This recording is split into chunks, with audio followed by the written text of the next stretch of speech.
sesuatu yang dari Allah itu pasti baik impact-nya. Oke.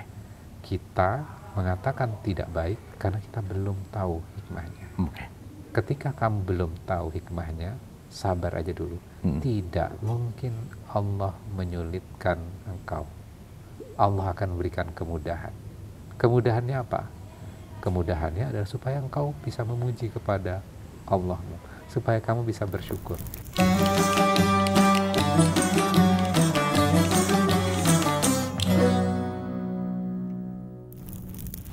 Assalamualaikum warahmatullahi wabarakatuh. Alhamdulillahirrahmanirrahim. Wassalatu wassalamu ala asrofil anbiya wal mursalin wa ala alihi wa sahbihi azamin. Rabbi shrah li sadari wa yassir li amri wahlul 'uqdatam min lisani yafqahu qawli. Sahabat Qurani, kita jumpa lagi di program Quran Inspiration, mencari inspirasi dari Quran yang kemudian kita wujudkan dalam kehidupan sehari-hari. Bersama saya Latif Siregar dan guru kita Ustadz Khairul Alam. Assalamualaikum Ustadz. Waalaikumsalam warahmatullahi wabarakatuh. Mudah-mudahan baik terus ya. Alhamdulillah, dan sehat baik. tentu saja. Harus Ya, bersyukur kan? Harus bersyukur. Supaya bahagia. Supaya bahagia. Baik, saya sedang membaca surat Al-Kahfi. Ternyata banyak sekali kisah di situ. Kalau biasa kan kalau Al-Kahfi tentang gua, maka ini adalah cerita anak-anak muda yang masuk dalam gua ratusan tahun dan kemudian keluar, mereka heran dengan suasana di bumi pada saat itu ya. Nah, ternyata ada satu bagian tentang Nabi Musa. Saya tertarik dengan Nabi Musa. Nabi Musa ini kan orang yang sangat kuat. Ada dalam satu cerita dia meninju orang kafir langsung meninggal dunia. Tapi itu membuat dia kemudian menjadi sombong, merasa benar sendiri, dan kemudian Allah menurunkan Nabi Allah Khidir untuk memberi pelajaran kepada si Musa yang merasa pintar. Apakah dalam kehidupan sehari-hari memang kita perlu ada orang yang datang secara keras kepada kita untuk kita bisa belajar, atau pembelajaran itu bisa didapat dari mana-mana saja? Oke, nah ini yang menarik ya. Sosok Nabi Musa itu kan sosok yang sangat kuat ya. Digambarkan fisiknya sangat luar biasa. Dan Nabi Musa itu tidak pengen membiarkan ketidakadilan terjadi di depan mata beliau.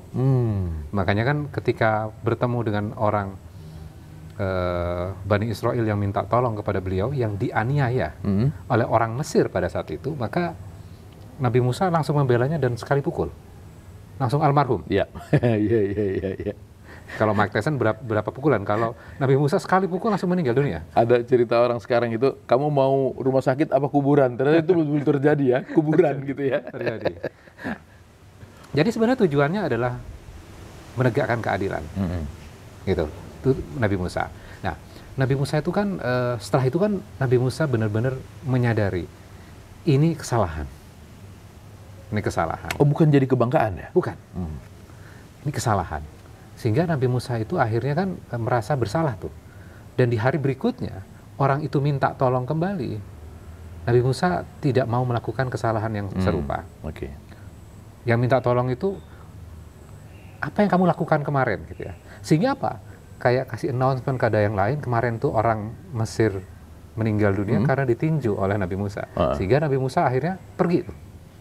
Hijrah, meninggalkan.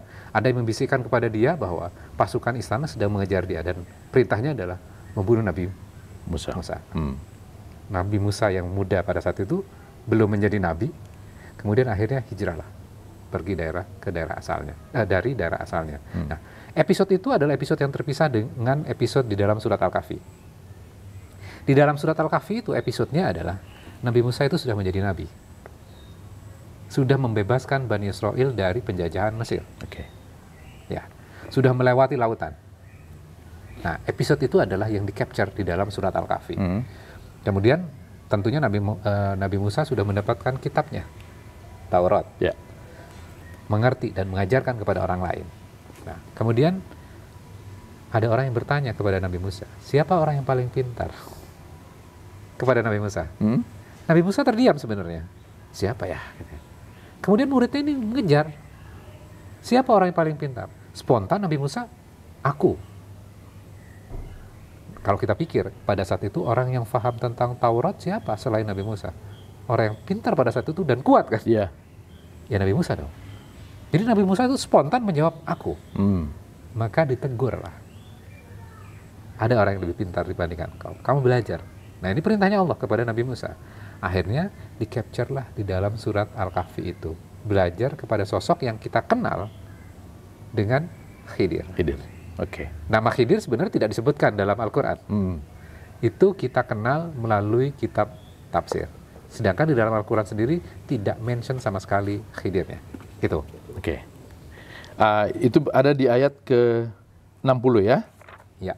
Ya. Bismillahirrahmanirrahim. Wa idz qala Musa li fatahu la abrahu hatta ablugha majma'al bahraini au amdi hukuba.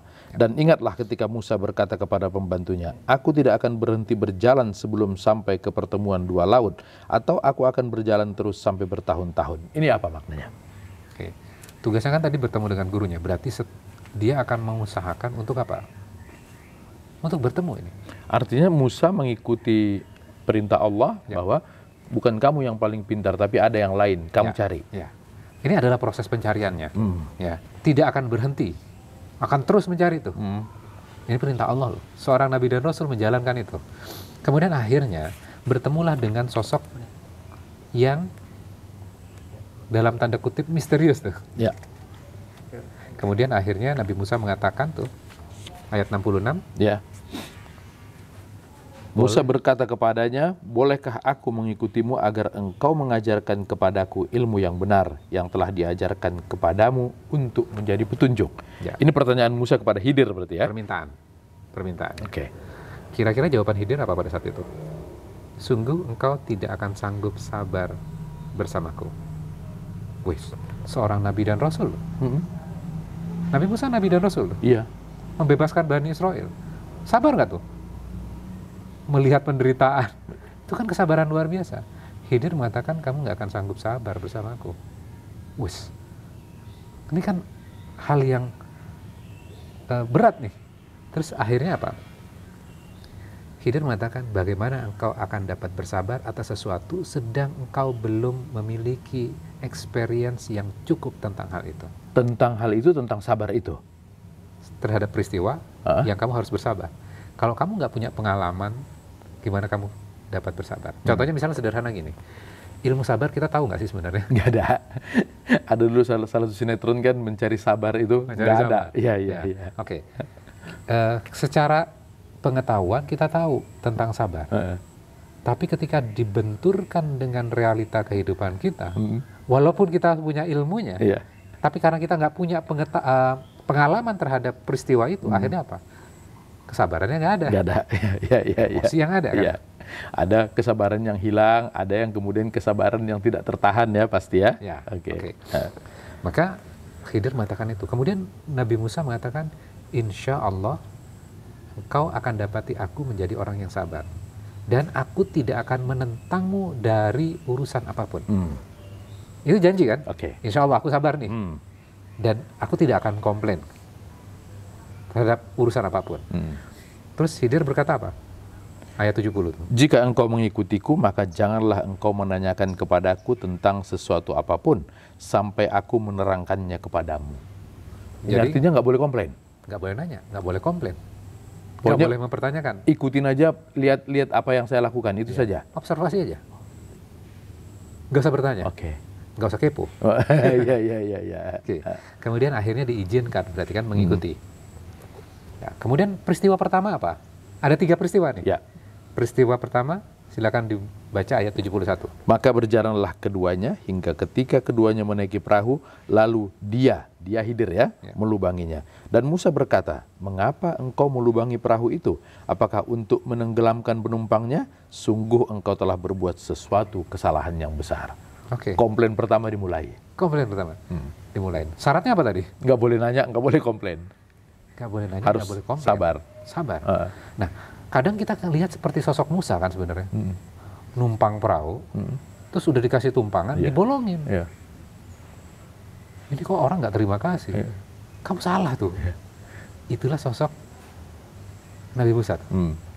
Kan cepat pengen memberikan sebuah judgment, penilaian kan. Kemudian Khidir mengatakan seperti ini nih. Qala alam akul innaka lan tastati'a ma iya sabra. Sesungguhnya kamu tidak akan sanggup sabar bersama bersamaku. Sudah kukatakan kan, gitu ya. Kamu tidak akan sanggup sabar bersamaku. Itu loh. Oke. Istilahnya kalau bahasa sekarang, kan gue tadi udah bilang, lu nggak akan sanggup sabar. Terbukti kan? Gitu Terbukti ya? kan? Terus habis itu Musa berkata, ayat 73. Oke. Dan Musa berkata, janganlah engkau menghukum aku karena kelupaanku, dan janganlah engkau membebani aku dengan sesuatu kesulitan dalam urusanku. Yes. Artinya Musa mulai tidak bertanya lagi, hanya minta maaf. Nggak saya ulangi deh gitu kira-kira ya. Berarti ngaku kan sebenarnya. Saya melakukan kesalahan. Ya. Oke, sorry. Oke. Aku salah. Izinkan aku tetap mengikutimu. Oke, diizinkan tuh. Kemudian mereka berjalan, ketemu peristiwa yang kedua. Itu yang anak kecil dibunuh. Anak kecil, silahkan anak dibaca. kecil dibunuh itu ya. Ya. Oke, maka berjalanlah keduanya hingga ketika keduanya berjumpa dengan seorang anak muda, maka ia membunuhnya. Musa berkata, mengapa engkau bunuh jiwa yang bersih? Bukan karena dia membunuh orang lain. Sungguh engkau telah melakukan sesuatu yang sangat mungkar. Komplain lagi. Komplain yang kedua. Iya. Salah nggak? Ya, kalau ingkar janji. Karena tadi udah dibilang kalau mau ikut saya jangan nanya, kan? Pertama aja udah bukan hanya memberikan penilaian, tapi memberikan sebuah punishment. Ya. Ya kan? Kamu salah loh. Engkau telah melakukan sesuatu yang sangat mungkar. Ya.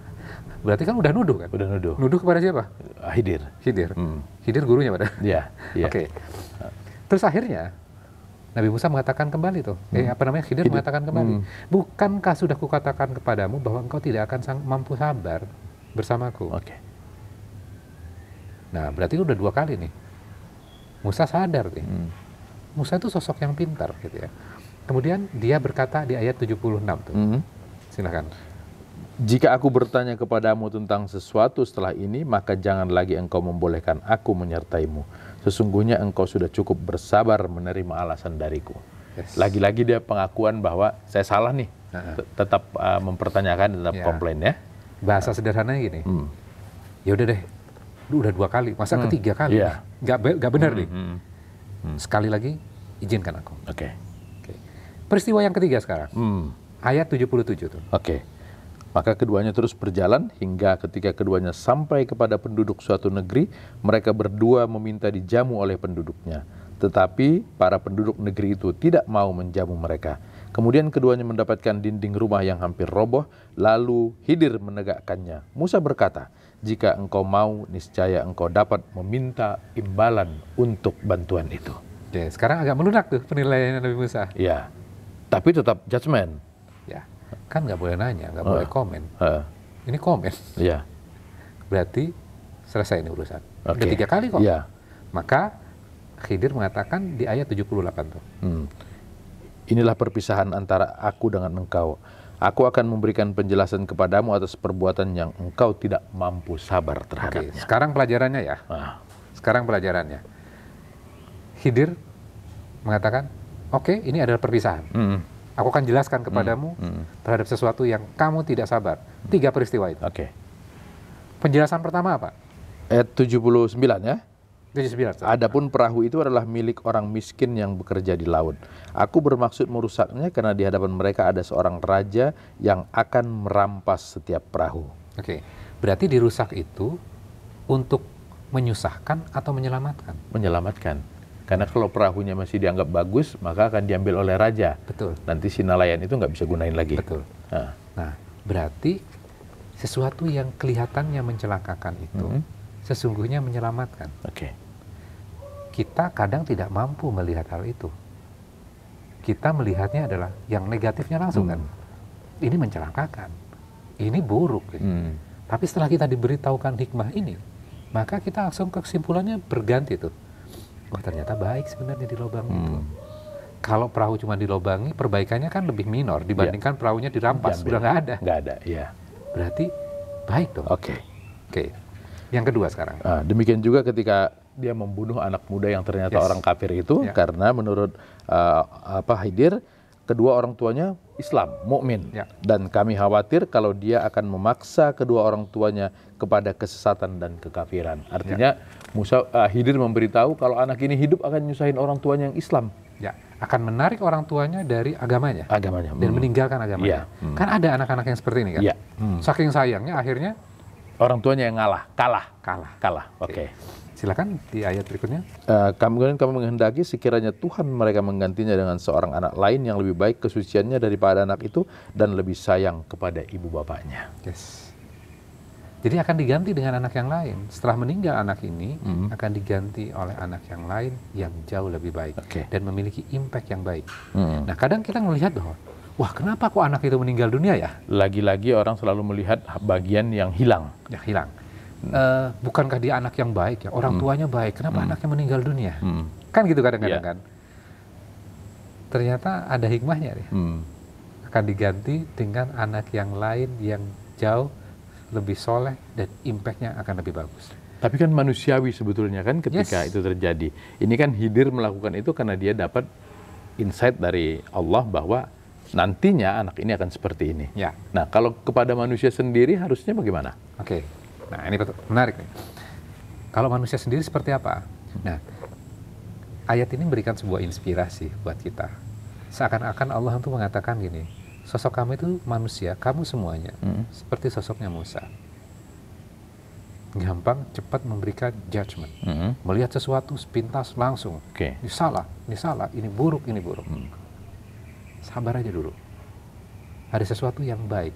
Tidak, kejadian-kejadian itu kelihatan buruk karena kamu belum tahu ujungnya seperti apa.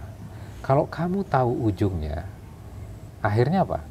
Kamu tidak mengatakan itu buruk, itu baik. Maka bersabarlah terhadap itu dulu. Jangan cepat-cepat. Kata kuncinya kan di depan tadi. Kamu nggak akan sanggup sabar kalau kamu nggak punya pengalaman. Maka kita dibenturkan dengan pengalaman-pengalaman itu supaya apa? Kita sabar tuh. Nah, ketika orang hanya melihat yang buruk saja, akhirnya apa? Balik lagi kepada anchor dari surat Al-Kahfi ini ada di ayat pertama. Ayat pertama mengatakan Alhamdulillahilladzi anzala ala abdihil kitaba wa lam yaj'al lahu iwaja. Segala puji dan terima kasih kepada Allah yang telah menurunkan kepada hambanya yaitu kitab yang tidak ada kebengkokan di dalamnya. Artinya dia meminta apapun sesuatu yang kita peroleh harus kita tahu bahwa itu datangnya dari Allah. Sang Pencipta. Saya lanjutkan lagi tuh. Alhamdulillah, segala puji bagi Allah. Nah, sekarang konteks dengan contoh tadi apa? Kan kayak saya gambarkan gini. Anchor dari surat Al-Kahfi itu ayat pertama, segala puji bagi Allah. Kemudian diberikan 4 story, 4 kisah. Satu tentang pemuda-pemuda Al-Kahfi. Kemudian yang kedua, 2 pemilik kebun. Yang ketiga kisah Musa dan Khidir. Yang keempat ada Zulkarnain. Pastinya mengacu kepada ayat pertama ini. Nah, sekarang kita lihat korelasikan nih. Kisahnya Musa dan Khidir ini. Ketika kita tidak mampu melihat hikmah di balik semuanya, berarti kan kita mempertanyakan, menilai langsung. Apa yang ada di depan mata saat itu. Betul. Maka kita akan sulit memuji kepada Allah. Gimana kita akan bisa bersyukur kalau kita belum bisa melihat hikmahnya?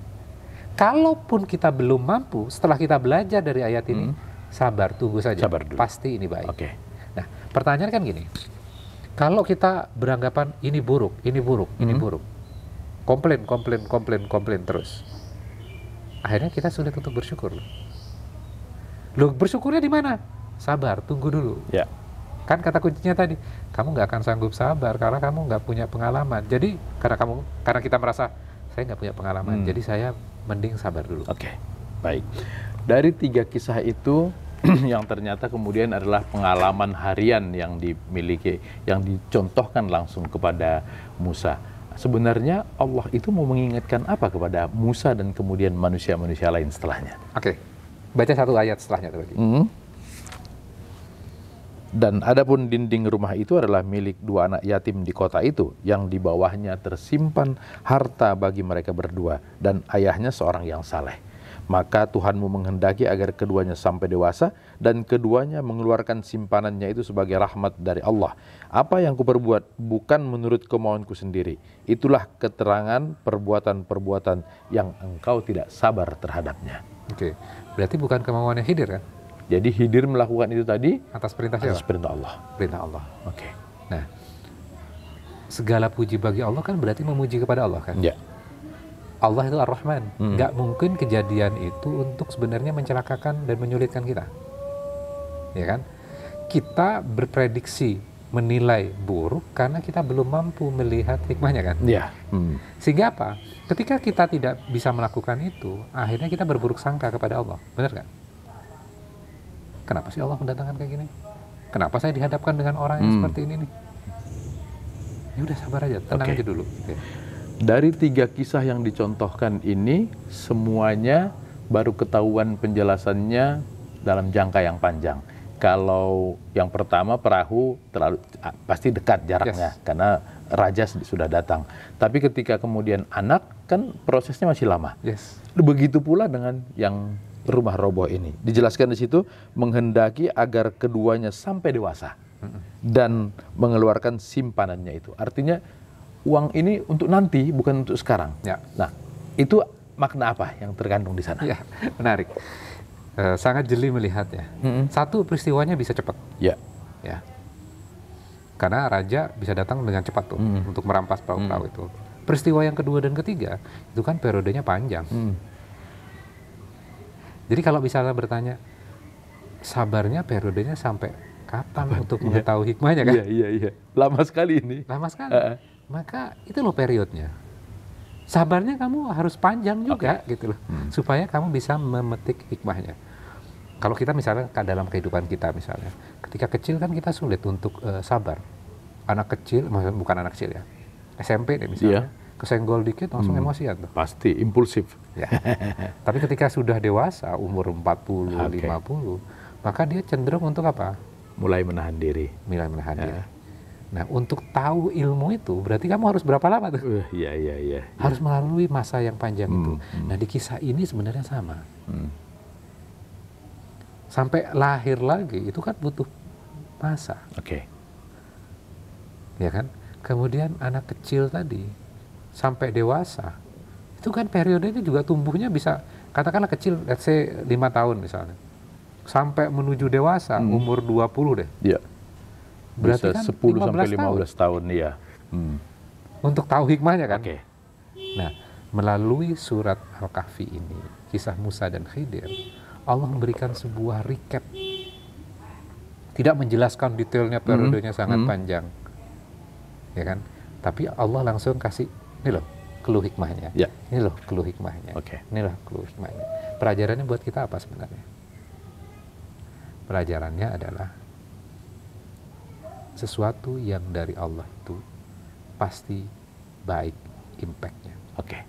Kita mengatakan tidak baik karena kita belum tahu hikmahnya. Ketika kamu belum tahu hikmahnya, sabar aja dulu. Tidak mungkin Allah menyulitkan engkau. Allah akan memberikan kemudahan. Kemudahannya apa? Kemudahannya adalah supaya engkau bisa memuji kepada Allahmu, supaya kamu bisa bersyukur. Jadi be patient. Sabar. Gitu. Sabar itu bukan sekedar pasrah, tapi bagian daripada rasa syukur kita juga untuk menyadari bahwa semuanya ini adalah kehendak Allah. Mau baik mau buruk dari Allah, dan di balik yang buruk selalu ada kebaikan. Betul. Baik. Ustadz Khairul Alam, terima kasih. Mudah-mudahan kita selalu menjadi orang yang bersyukur dan tidak gampang mengeluarkan judgement kepada orang lain. Ya, baik sahabat Qurani, sampai di sini pertemuan kita pada hari ini. Mudah-mudahan apa yang kita bahas menjadi hikmah dan inspirasi bagi kita semua. Sampai jumpa di edisi Quran Inspiration lainnya. Assalamualaikum warahmatullahi wabarakatuh. Waalaikumsalam warahmatullahi wabarakatuh.